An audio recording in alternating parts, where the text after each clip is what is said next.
આ માતા તાલુકાનું છેલ્લું ગામ છે વાલોત્રી। અહીંયા એક જ પ્રશ્ન છે કે એક દિવસ વરસાદ પડે એટલે તરત અહીંયા પાણી ભરાઈ જાય છે।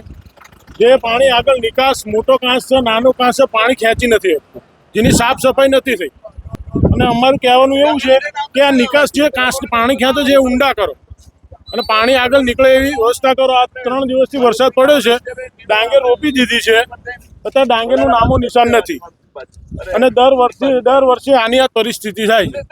જો આવું ના આવું રહ્યું તો ખેડૂત ક્યારેય ઊંચો આવશે નહીં। આપ યુવા ખેડૂત છો, કેટલું ખેડૂતને નુકસાન વેઠવાનો વારો આવતો છે? નુકસાન જ છે, તમે જોતા નથી, ડાંગર રોપી દીધી છે, મજૂરીની મોંઘવારી, ખાતરની મોંઘવારી। કેટલો ખર્ચો અંદાજે નીકળતો છે? અંદાજે વીઘે ટોટલ આ ચારીનો 54-55 લાખ રૂપિયા ખર્ચો છે। એક ખેડૂતને કેટલો માર પડ્યો છે? એક ખેડૂતને મિનિમમ લાખ, 2 લાખ રૂપિયા, 3 લાખ રૂપિયા માર પડ્યો છે। 1000 વીઘા જેવા પાણીમાં દર સાલ છેલ્લા 20 વર્ષથી આ 4 ઇંચ ઉપરથી વધારે વરસાદ પડે તો આ પ્રશ્ન છે ને, આ નિકાસ બરાબર સફાઈ થતા નહીં, એના કારણે આ મેઇન નિકાસ એ સફાઈ થતો નહીં અને આગળ જતા કાનાવાડાથી એ આ પાણી ડાયવર્ટ સીધું કરે તો આનો નિકાલ થાય। અત્યારે કેટલું નુકસાન? અત્યારે તો લાખોનું ગણો ને। કેટલા વીઘામાં પાણી ફરી 1000 વીઘા જમીન દલોલી, વિરોજા અને વાલોત્રી આડેવા પાણીમાં ગરકાવ છે। આ તમે જોઈ શકો છો એ પ્રમાણે પાણીમાં ગરકાવ છે। 2.5-3 ફૂટ પાણી છે 3 દિવસથી। આ પાણીનો કોઈ નિકાલનો રસ્તો જ નહીં? આ કેટલી વખત આ બધું કરી જોયું પણ હજી આનો કોઈ નિકાલ થયો નહીં। ખેડૂતને કરવા માટે રસ્તો કોઈ ખરો? આ નિકાલ માટે જે વસ્તાણાથી જે નિકાસ આવે છે કાનાવાડા થઈને, એ નિકાસને સીધો નદીમાં મૂકી આવે અસામલી આગળ થઈને તો આ પાણી ઓછું થાય।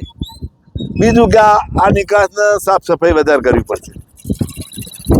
આડેવા વાલોત્રી બમણ ગામ નહીં, અમારો જે નિકાસ છે ગાળા સિંજીવાડા થઈને વાલોત્રી આવે, બલાડાથી પરી ઉપર પદયાત્રી વસો તાલુકા, નડિયાદ તાલુકાનું જે પાણી આવે એ બધું બલાડા થઈ આ જ વિસ્તારમાં દલોલી, વાલોત્રીના આડેવા વિસ્તારમાં આવતું હોય। એટલે ઉપરવાસનો નડિયાદની અંદર 10 ઇંચ 10.5 ઇંચ વરસાદ થયો, માતરની અંદર 8.5 ઇંચ વરસાદ થયો અને મોન્સૂન મિટિંગ હતી અમારે જૂન મહિને, ત્યારે પણ અમારે કલેક્ટરને સંકલન મિટિંગમાં ચર્ચા 6 ઇંચથી વધારે વરસાદ થાય તો અમારા વિસ્તારની અંદર પાણી ભરાઈ જાય કે અમારો આખો વિસ્તાર નીચો વિસ્તાર ગણાય। માતર વિધાનસભાનો માતરના ગામડા જે આવે બધો નીચો વિસ્તાર, એટલે બધાય ગામડાનું ઉપરવાસનું પાણી આ જ ગામડામાં આવે।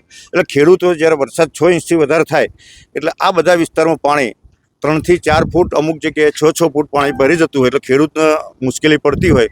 અને અમુક જગ્યાએ જે નર નાખ્યા હોય RMB વાળાએ, કાંસ વિભાગવાળાએ, એ સાફ સફાઈ ના થાય એના કારણે પાણી ભરાઈ જતું હોય।